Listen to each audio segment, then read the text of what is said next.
Hello, BookTube. Well, it was an intermittently sunny and pleasant, mild morning today, but Winter Storm Harper is bearing down on Boston, and knowing that, I did what any sensible person would do. I went to the Brattle bookshop to stock up on books. And the whole time that I was there and I was browsing around, I was freezing my giblets off, and I was talking with the staff, and I was thinking, you know, it's possible that this isn't going to come to anything. It's possible that the weather is just going to pass us by. But by the time I made it back to Hyde Cottage, there was a low ceiling of gray clouds. That was about an hour ago. And I just went outside to check for the mail, and those clouds are now low and barred, and they mean business. So I think weather is coming. No idea if it'll be rain or snow, but one way or another, I got a bunch of books that I don't need, and I wanted to show them to you, starting with these two lovely copies. I just recently got a Stephen Jay Gould that I showed on this channel. In fact, I think it was the Panda's Thumb. But I found these two hardcovers already with the plastic coverings on them. They're not library books. Sometimes the Brattle just does this to books. Of the Panda's Thumb and Hen's Teeth and Horse's Toes. Two of the collections of his natural history column that really took off. I mean, he wrote, The Mismeasurement of Man. He wrote Urchin in the Storm. He wrote a book called Ever Since Darwin that collected some of his natural history columns. But really, it was the Panda's Thumb that took off, and then the Hen's Teeth and Horse's Toes made his publisher realize that we could just keep doing this. There's an audience for your collected natural history columns. So I think I just recently got the Panda's Thumb, and I think I've already got rid of it. But these two I'm going to keep. Just as I mentioned on this channel, I think a year ago, that I am slowly going to build a complete collection of the Stephen Jay Gould volumes. They are amazingly companionable stuff. And I've had all of them and loved all of them. I've written about a lot of them. And then I cycle them through. And I think he's an author that, now that I am in 2019 thinking about a finished version of my library, a more controlled version of my library, I'm naturally shifting my emphasis a little in my thinking more towards, well, okay, if that's what you're going to do, then what are the things that you actually want to keep? What do you want to have and keep as a permanent part of your library, so that these fluctuations can be more contained? That there can be a part of your library that is always fluctuating, but that you will know for sure what you want to keep. And the collected volumes of Stephen Jay Gould, I think I do want to keep. And I found both of these. These were all free, so I wasn't out anything except the lugging of them. And this next one, also a double. But when I saw it, my first thought was, okay, but you have that. And then I thought, I had that. I'm not 100% sure that I haven't sent it out somewhere. And it's beautiful. It's a Spectrum trade paperback from about 10 years ago. It's called Viraconium by M. John Harrison. With the floppy binding, the deckled edges, the French flaps on and it's a collection of novels and short stories that this author wrote about the dreaming city, about the city of Viraconium, a fantasy city so old that has long since forgotten what it ever was. A city so old that time has started to break down around it. And these are, M. John Harrison is still writing, and he's writing some excellent stuff. He is not going quietly into that good night. But these Viraconium books, what is actually in this collection? If I remember correctly, there's one major thing that's not in here. This has the novel, The Pastel City. It has the novel, A Storm of Wings, and it has a collection of short stories after that. So it has The Pastel City and it has A Storm of Wings, but it does not have... There's one other book that it doesn't have that I'm drawing a blank on right now. But one way or another, this is a huge amount of Viraconium stories, and they are fantastic. Those of you, I often lament on this channel that science fiction and fantasy fans who are new to the genre, who are young, won't have any idea of the riches that exist in the past, because things like this, Spectrum, beautiful reprints of older stuff, almost never happens. This was so rare. I remember when it first came out, I was overjoyed. I didn't believe what I was seeing at first. But but those of you who are maybe in that position, you go to your local Barnes & Noble or wherever your local retail store is, you look at your science fiction and fantasy, and you don't see anything older than a reprint of The Eye of the World. You don't know, except for Tolkien, then you don't know what you're missing. And this is part of what you're missing. This stuff is just amazingly good. Just amazingly good. M. John Harrison wrote a few Viraconium short stories. His fans really liked them. And realized that if he revisited the city and all of its people and all of its situations, everything could vary. Even character names could vary, because reality is starting to warp and run a little at the edges because it is tired, because it is so old that it's a little tired. So characters will reoccur from book to book with vaguely different names. Places will shift all around in relationships to each other. It's hard to describe this world, but I urge you to make its acquaintance. I'm trying to remember. Oh, The Floating Gods. The Floating Gods is the other one. And that's the other novel, and The Floating Gods is not in here. Right? You have the Pastel City, you have A Storm of Wings, and then we have, in Viraconium Nights, but not a storm. Okay, not A Storm of Wings. Okay. So that is the one book that for some reason isn't in here. And that gives me hope, because that leads me to believe that somewhere down the line there will be a Viraconium novel that might even be called Viraconium, but that will be all of it, not just most of it. But one way or another, this is a lovely, lovely volume. And when I saw it, my first thought was, I'm not 100% sure that I have it, and when that happens, you have to grab it, because you know you're going to kick yourself if you don't. This next one is a Penguin Classic. Try always to get a Penguin Classic when I'm out and about. This one's in a little rough shape, so I will be cleaning it and reinforcing it. It's a trade paperback of the selected writings of William Hazlitt, who, among many other things, was also one of the gods of my own profession. He is an incredible writer on literature. I don't know how much of that will be in here. This is the William Blythe, Ronald Blythe. This is the Ronald Blythe edition of just a selection of his writings.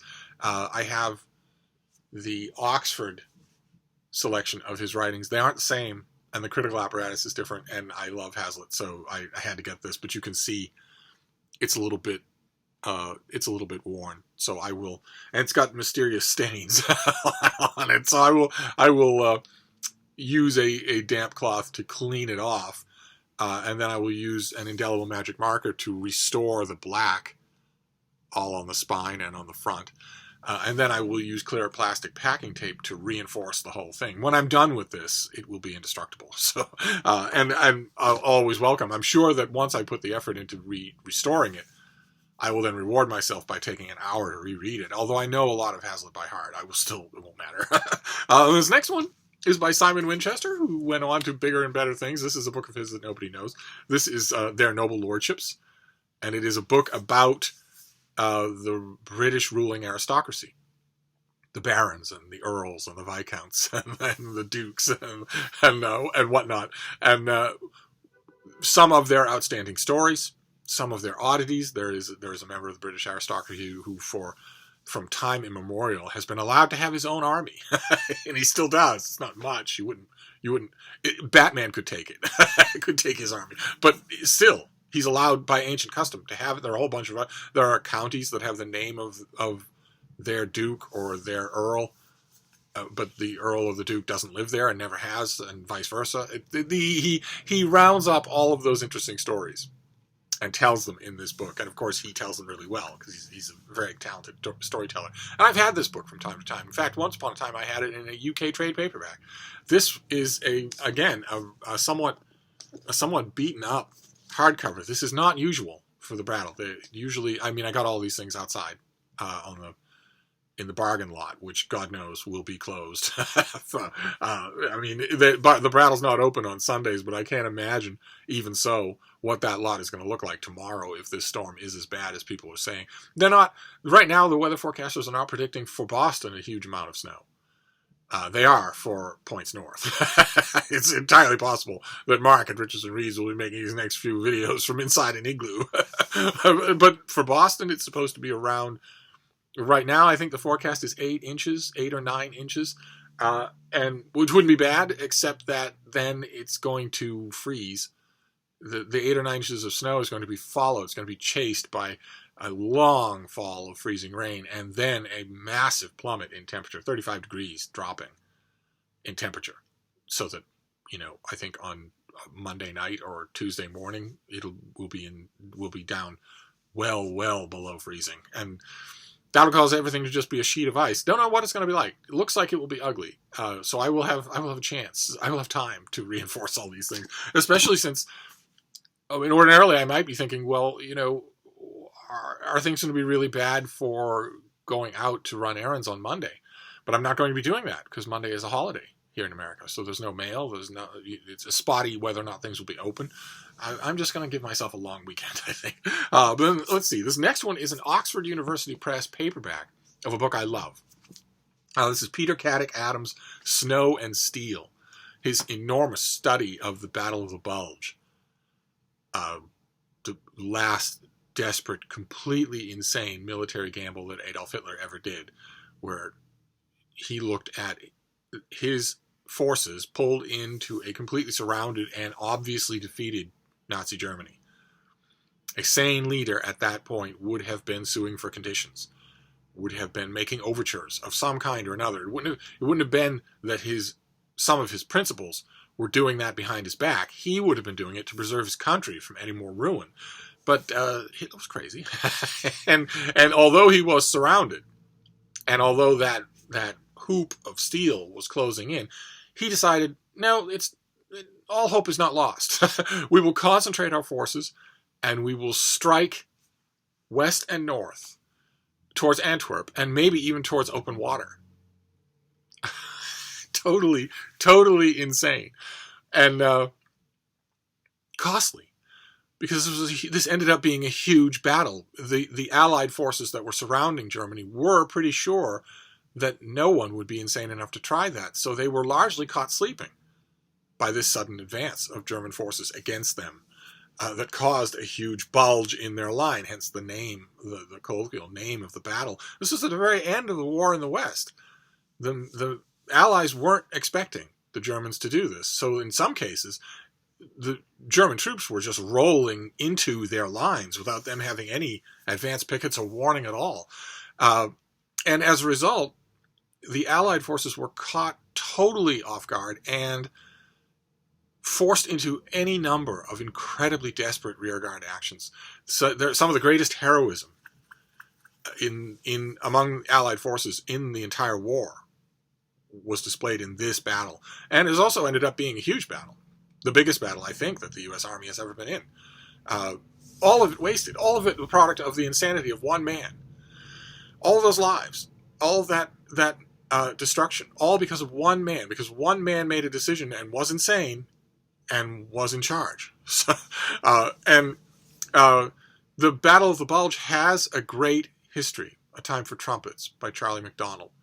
Who was not only a first-rate historian, wrote a shelf of really good, nitty-gritty military history, a fantastic military historian, but who also was a decorated war veteran of World War II and was in the Battle of the Bulge, was under cover in a tarp in a foxhole while the Germans were shelling his position.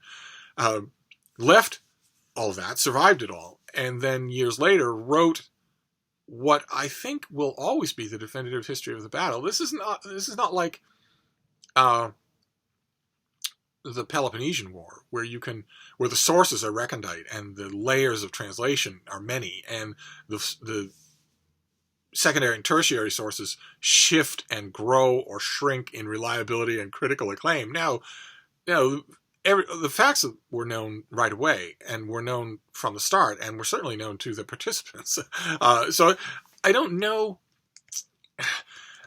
that I would say that that Snow and Steel is better than A Time for Trumpets, but it is different. I was amazed at how different it was. I was amazed at how thoroughly readable an alternate version, not in terms of facts, but just in terms of interpretation, in terms of viewpoint. I really do recommend both of them as accounts of the same thing, even when they conflict. In fact, sometimes especially because of when they conflict. So, I didn't mean this. I think I have the hardcover of this. I think I had it. I got the advanced copy from Oxford, got rid of it, Got the finished copy from Oxford, got rid of it. Kept expecting the paperback, never got it. Oxford's really spotty about that sort of thing. And then I think I saw the hardcover at the Boston Public Library book sale and just got it because it's a classic, a modern classic of military history. And I think I got rid of that hardcover as well. So now I have a nice blockish little paperback that will go on the shelf right next to A Time for Trumpets. So I'm not like I'm saying that this supplants that. Just it's an excellent volume to have in addition to what I think is probably the definitive account of the battle. And then the last one, this great big thing, The War of Wars, by Robert Harvey, who was, I think, an MP at one point, a British MP. And this is his huge book about the war between France and Great Britain that started with Napoleon and just sprawled all over the world and gave birth to a whole bunch of smaller wars, a whole bunch of far distant regional battles and encounters of all kinds, and also I remember reading this. I never owned it. I remember reading it and loving the author's energy, the sheer enthusiasm with which he goes at this enormous subject, full of personalities, and the personalities really jump out. They're all over the place in this book. It's not just a dry socio-history. And he makes the usual claims about the Napoleonic Wars, which is that they were the world's first world war, and also that they gave a hint of what could come because they were also the first industrial war. They were the first wars where a large part of what was going on had nothing to do with manpower, had to do with machine power. And I don't know, I remember when I first read this. This is 10 years ago. When was this? 2006. Okay, so longer ago than that. But I remember when I first read this, thinking, all right, some of that is a stretch. I think some of that is. I think you could write a book this long and this intelligent and this well versed in its sources that says that the war between Britain and Napoleonic France was the last Renaissance war, not the first modern war, for instance. I don't think either one of those, both of those would be what we now call clickbait. But one way or another, I remember the reading experience of this was just fantastic. This author also wrote a biography of the Napoleonic captain Cochrane, the fighting captain who was the basis for so many other fighting captains, from Horatio Hornblower to Captain Kirk. And did a great job with that. But this is, I think, my favorite of his books. And I never thought to see it. I never thought to see it again. It's the glory of the Brattle. So here it is. And I am sure that in the course of 2019, I will have reason to read chunks of this. And I might even give the whole thing a reread. It's 2006. It's been a long time. So there you go. That is a little book called To Stock Up Against the Storm, because Winter Storm Harper is on the way. We'll be here by sunset. So we have The War of Wars, a gigantic book about the huge fight between Britain and France. And we have Snow and Steel, a modern account from, I think, 2 years ago of the Battle of the Bulge. Then Their Noble Lordships, about... oh, look at that. I'll fix all that. It won't even be recognizable when I'm done with it. It'll look brand new. Then the selected writings of William Hazlitt. I strongly recommend him. If you haven't encountered Hazlitt, go straight to Project Gutenberg. And all of his stuff will be there. Download his essays and read them. See if you like them. Then Viraconium, a gorgeous trade paperback collection of a lot of M. John Harrison's Viraconium stuff, which, again, I cannot recommend strongly enough. And lastly, these two already plastic-covered beautiful hardcovers of The Panda's Thumb and Hen's Teeth and Horse's Toes by the late, great Stephen Jay Gould, who I miss. So there you go. That is I'm sort of stocking up because I don't have enough books here. So I'll wrap this up, but I'll probably get in one more video before the storm closes in on us all. Thank you, BookTube.